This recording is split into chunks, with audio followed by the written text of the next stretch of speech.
نحمده ونصلي على رسوله الكريم أما بعد فأعوذ بالله من الشيطان الرجيم بسم الله الرحمن الرحيم رب اشرح لي صدري ويسر لي أمري واحلل عقدة من لساني يفقهوا قولي أن يستنكف المسيح أن يكون عبدا لله ولا الملائكة المقربون لن يستنكف ہرگز آر نہیں سمجھا المسیح مسیح ابن مریم نے کس بات کو ان یکون کہ وہ ہوں عبدا للہ اللہ کے بندے، یعنی مسیح ابن مریم نے خود کبھی بھی اللہ کا بندہ بننے کو آر نہیں سمجھا، ولا الملائکۃ المقربون اور نہ ہی مقرب فرشتوں نے،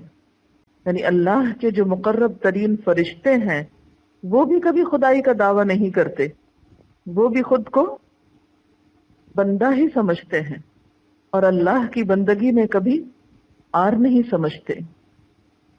وَمَن يَسْتَنْكِفْ عَنْ عِبَادَتِهِ اور جو کوئی بیزار ہوگا آر سمجھے گا عن عبادتہ اللہ کی عبادت کو یا اس سے بیزار ہوگا، وَيَسْتَكْبِرْ اور تکبر کرے گا۔ تکبر کیا ہے؟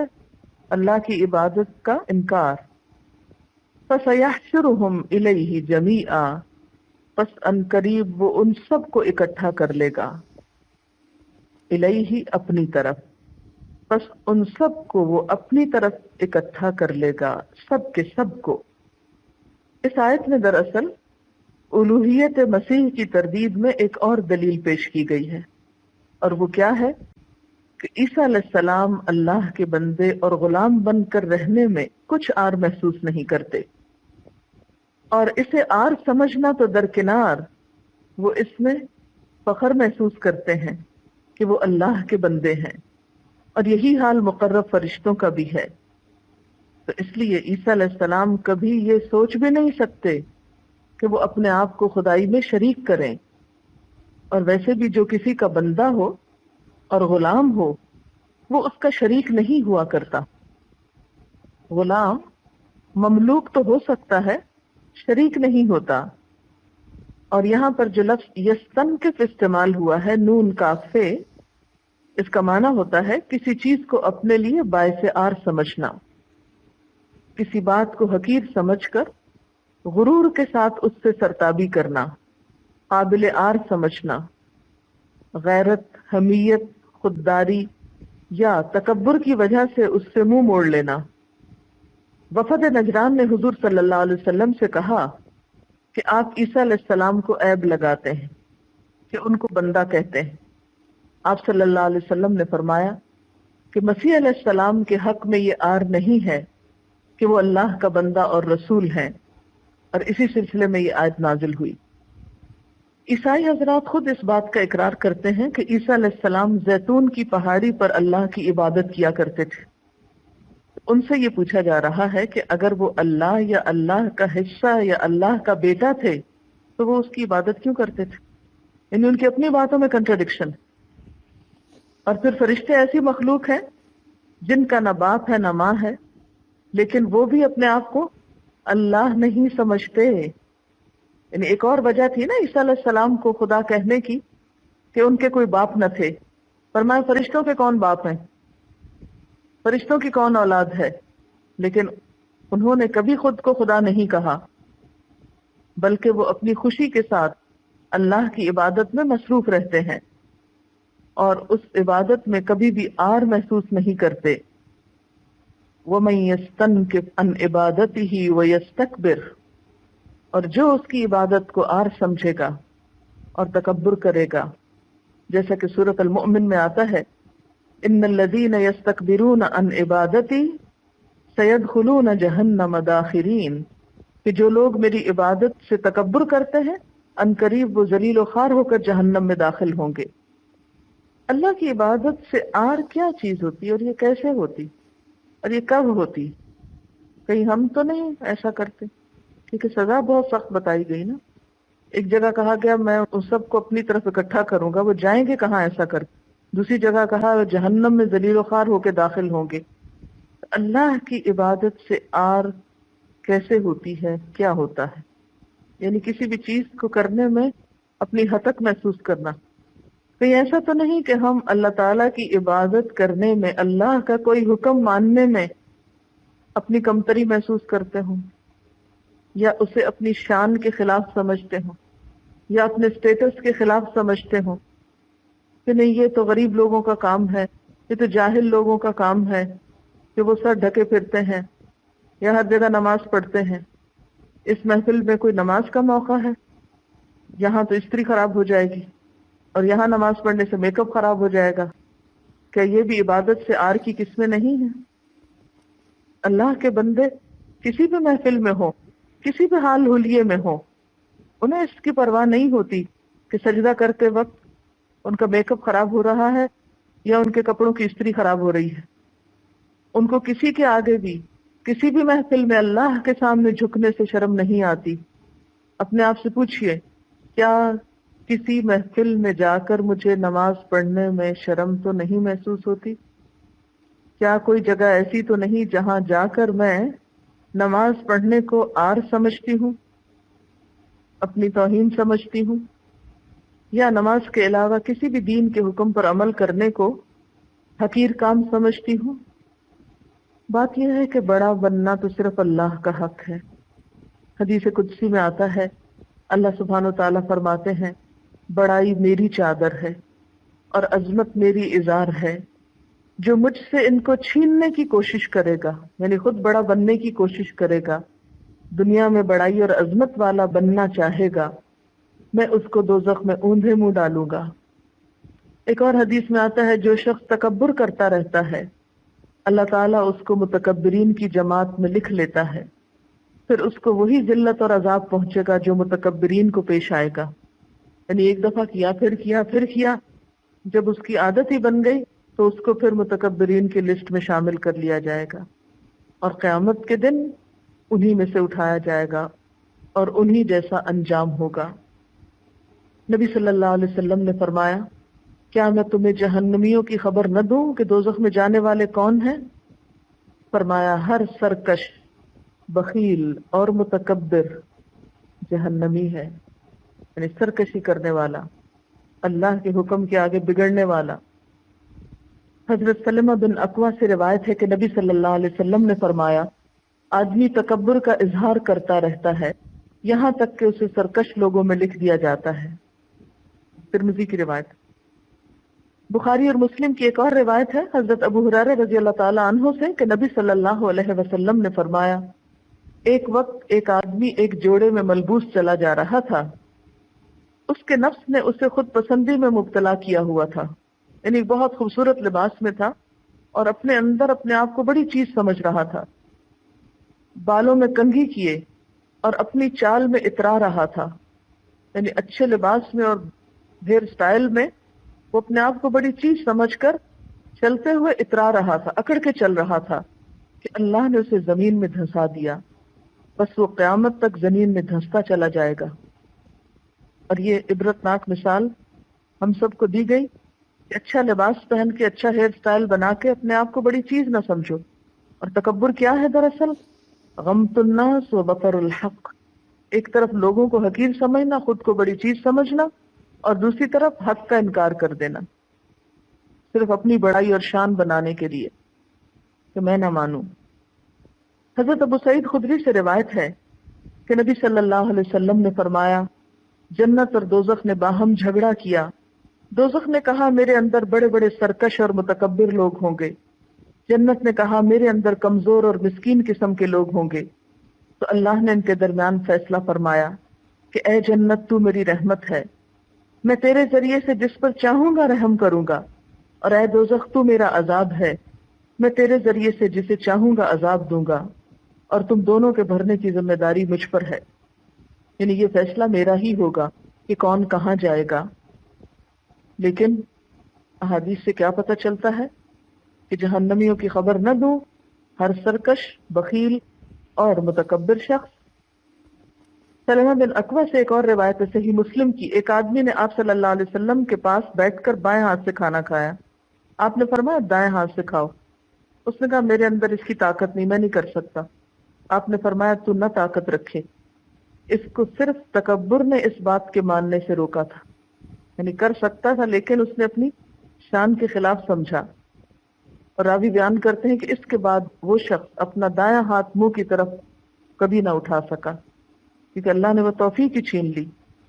تو بات یہ ہے کہ تکبر میں نہ صرف یہ کہ اپنے آپ کو بڑا سمجھنے کا خیال، بلکہ اللہ کے حکم کی نافرمانی بھی اس میں آتی ہے. اور سب سے بڑی مثال تو خود شیطان کی ہے، جو پہلے بہت عبادت گزار تھا، اللہ کی عبادت خوب کرتا تھا، لیکن جب اللہ ہی نے حکم دیا اس بندے کے آگے جھک جاؤ، کہا اس کے آگے میں جھکوں؟ یہ تو مٹی سے بنا اور میں آگ سے بنا ہوں، میں بڑی چیز ہوں، میں نہیں جھک سکتا. اور اسی تکبر نے اس کو ذلیل و رسوا کر کے رکھ دیا. آپ کو معلوم ہے کہ تکبر جو ہے وہ کسی بھی معاملے میں اچھا نہیں ہوتا. بسا اوقات دنیا میں ایسی چیزیں سامنے آتی ہیں کہ انسان کے لیے عبرتناک مثال بن جاتی ہیں، لیکن پھر بھی ہم اس سے عبرت پکڑنے کی بجائے کچھ اور ہی کرتے رہتے ہیں. آپ کو معلوم ہے کہ ٹائٹینک ایک شپ تھی، ایک بحری جہاز کا نام تھا، جو ساؤتھ ہیمپٹن انگلینڈ سے نیو یارک کے لیے 1912 میں روانہ ہوا. یہ جہاز بے انتہا مضبوط آلات سے لیس تھا اور شاید اس وقت کا دنیا کا سب سے بڑا مسافر بردار جہاز تھا. اس جہاز کی مالک کمپنی کے ڈائریکٹرز میں سے ایک نے کہا کہ اگر خدا بھی چاہے تو اس جہاز کو غرق نہیں کر سکتا. یہ دعویٰ اس نے اس لیے کیا کہ ایک اخباری رپورٹر نے اس سے پوچھا کہ اس جہاز سے مسافروں اور جہاز کے دوسرے عملے کے لیے مناسب تعداد میں لائف بوٹس نہیں. تو اس نے کہا کہ ضرورت ہی نہیں ان کی، کیونکہ یہ ڈوب نہیں سکتا اور خدا بھی نہیں ڈبو سکتا، نعوذ باللہ. کہتے ہیں کہ اس جہاز نے ساؤتھ ہیمپٹن کا ساحل چھوڑا اور اپنی پوری سپیڈ سے روانہ ہوا. ابھی اس نے اپنے سفر کے 4 گھنٹے بھی مکمل نہ کیے تھے کہ ٹائٹینک کے ریڈیو آفیسر کو ایک وائرلیس پیغام ملا جو دوسرے جہاز سے تھا کہ ٹائٹینک کے راستے میں ایک بہت بڑا برف کا ٹکڑا نظر آ رہا ہے. اس کے ریڈیو آفیسر نے نہ صرف اس وارننگ کو نظر انداز کیا بلکہ دوسرے جہاز کے ریڈیو آفیسر کے ساتھ تکبر کا رویہ اختیار کیا کہ تم کیا کہہ رہے ہو مجھے. کہتے ہیں کہ کچھ ہی دیر کے بعد ٹائٹینک نے اپنے راستے میں آنے والے برف کے پہاڑ سے ٹکر ماری اور 1700 لوگ جو اس میں تھے وہ اپنی جان سے ہاتھ دھو بیٹھے. اور کہتے ہیں کہ اس کے اوپر جو مسافر تھے وہ بھی بہت ہی اسٹیٹس کانشیس تھے اور بہت ہیرو جواہرات سے لدا ہوا تھا وہ، اور ان کے اندر بھی ایک غرور کی خاص کیفیت تھی. اور سب سے بڑی مثال غرور کی خود فرعون ہے. اور آپ دیکھتے ہیں کہ اس کو اللہ تعالیٰ نے کس طرح ذلیل و رسوا کیا سب دنیا کے سامنے، اور اس کے جسم کو سب کے لیے نمونہ عبرت بنا دیا. ان ساری مثالوں کے باوجود ہم سمجھتے نہیں اور چھوٹی سی بھی کوئی نعمت پا کر اپنے آپ کو بہت بڑی چیز سمجھنے لگتے ہیں. ان اللہ لا يحب من كان مختالا فخورا، کہ اللہ تعالیٰ کو کوئی بھی خود پسند، متکبر، فخر کرنے والا انسان پسند نہیں. تکبر کے برعکس آپ آیت دیکھیے، فَأَمَّا الَّذِينَ آمَنُوا، ایک طرف تو یہ تکبر کرنے والے اور دوسری طرف وہ لوگ جو ایمان لائے، وَعَمِلُوا الصَّالِحَاتِ، اور جنہوں نے نیک کام کیے. تو اس سے کیا پتہ چلتا ہے کہ تکبر سے خالی کون ہے؟ جو ایمان کے بعد نیکی میں آگے بڑھے. فَيُوَفِّيهِمْ أُجُورَهُمْ، تو وہ ان کو پورے پورے ان کے اجر دے گا، پورا پورا دے گا ان کو ان کے اجر. وَيَزِيدُهُمْ مِنْ فَضْلِهِ، اور انہیں اپنے فضل سے زیادہ بھی دے گا. اور آپ دیکھیں کہ نیکی کرنے کے لیے اگرچہ انسان کو وقتی طور پر کچھ مشکل بھی پیش آئے تو اس کی پرواہ نہیں کرنی چاہیے، کیونکہ نیکی کا رستہ بسا اوقات نفس پہ بڑا بھاری ہوتا ہے، بہت گراں ہوتا ہے، دل نہیں چاہتا، موڈ نہیں بنتا، مرضی نہیں ہوتی، ماحول نہیں ہوتا، تو ہم اس کو چھوڑ دیتے ہیں. لیکن یہ یاد رکھیے کہ انسان اگر سختی اور تکلیف اور مشقت میں نیکی کر جاتا ہے تو نیکی تو باقی رہ جاتی ہے، مشقت کا وقت ختم ہو جاتا ہے.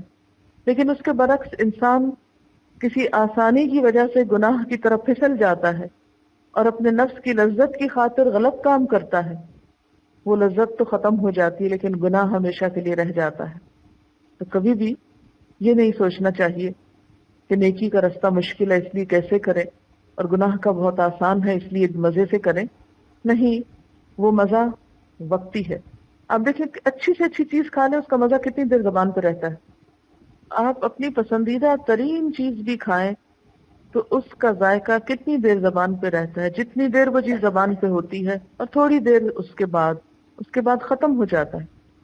یہ نہیں کہ جتنی دیر وہ آپ کے پیٹ میں رہتی ہے تو اتنی دیر ہی ذائقہ زبان پر، نہیں، ختم۔ اب آپ سوچیں کہ لقمہ حرام خواہ کتنا ہی لذیذ کیوں نہ ہو، کتنا ہی مزے کا کیوں نہ ہو، وہ مزہ تو بڑی جلدی ختم ہو جائے گا، لیکن وہ حرام جسم میں پہنچ کر خون میں اور ہڈیوں میں اور گوشت میں شامل ہو جائے گا، اور پھر جو لقمہ حرام سے بنا ہو اس کے لیے جنت تو نہیں۔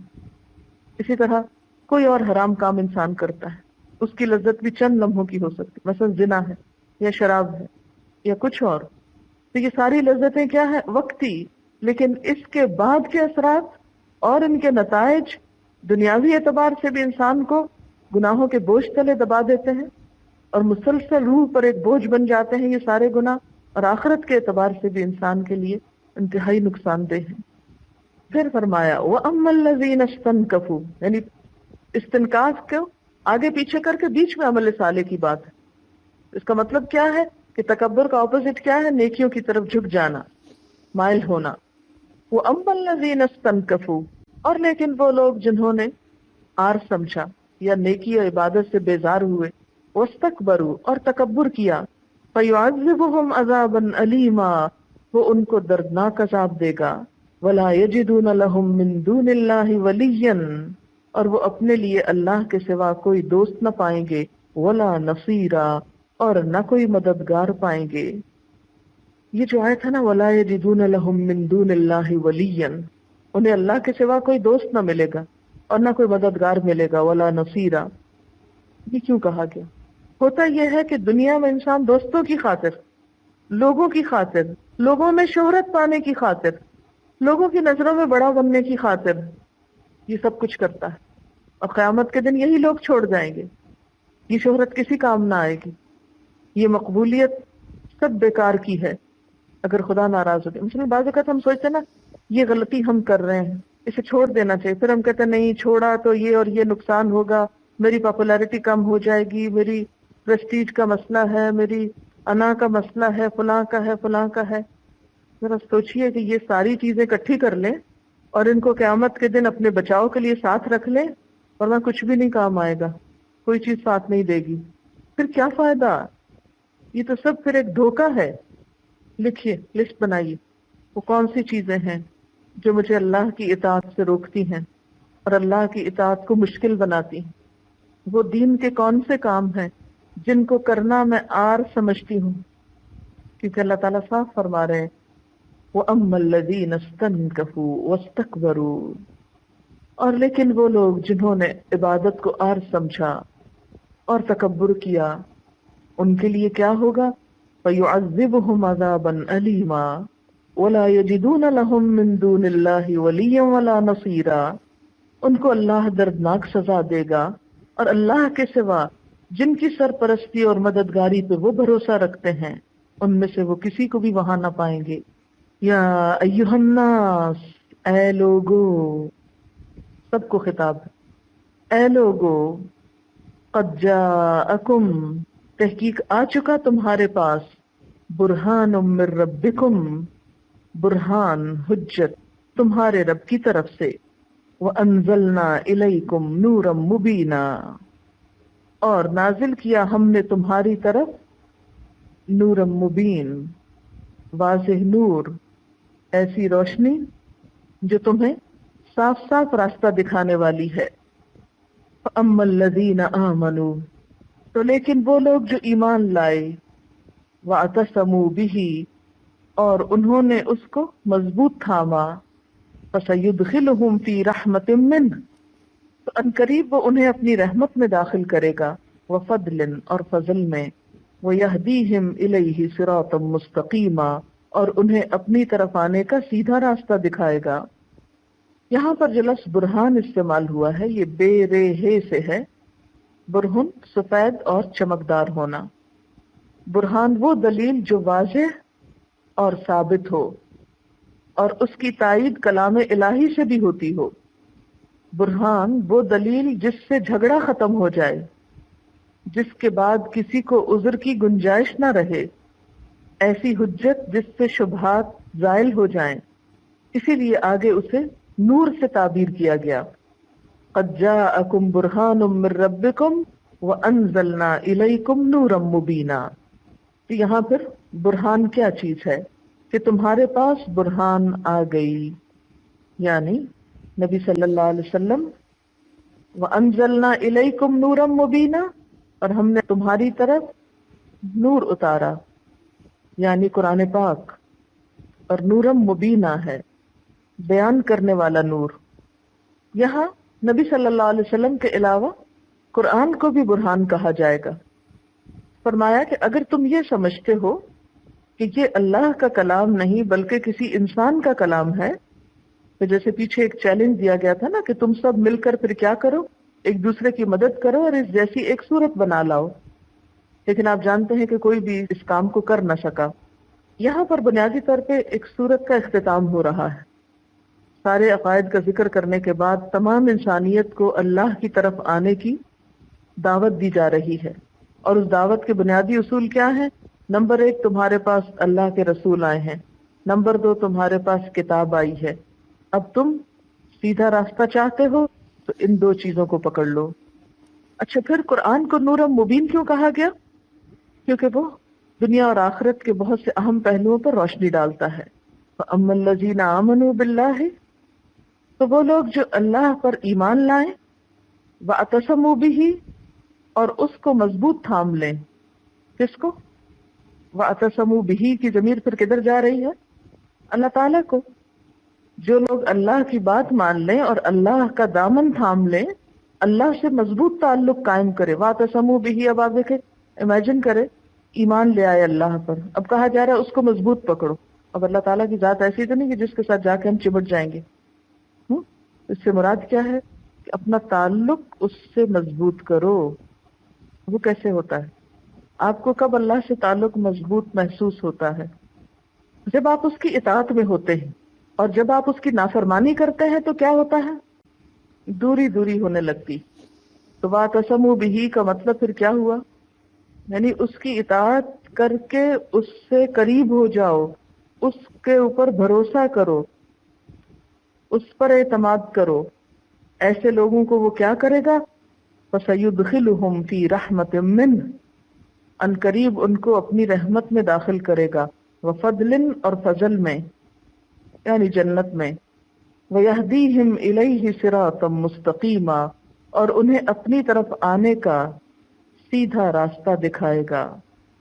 تو گویا سیدھا راستہ کب ملتا ہے؟ کیسے ملتا ہے؟ جب انسان نمبر 1 اللہ پر ایمان لاتا ہے، نمبر 2 اس کو تھام لیتا ہے، اس سے تعلق قائم کرتا ہے، اس کی اطاعت کرتا ہے، اور اطاعت کے لیے برہان اور فرقان، یعنی نبی صلی اللہ علیہ وسلم اور قرآن حکیم، 2 چیزیں۔ ایسے لوگ اللہ کی رحمت میں آ جاتے ہیں اور انہیں سیدھا راستہ مل جاتا ہے۔ وآخر دعوانا ان الحمد للہ رب العالمین۔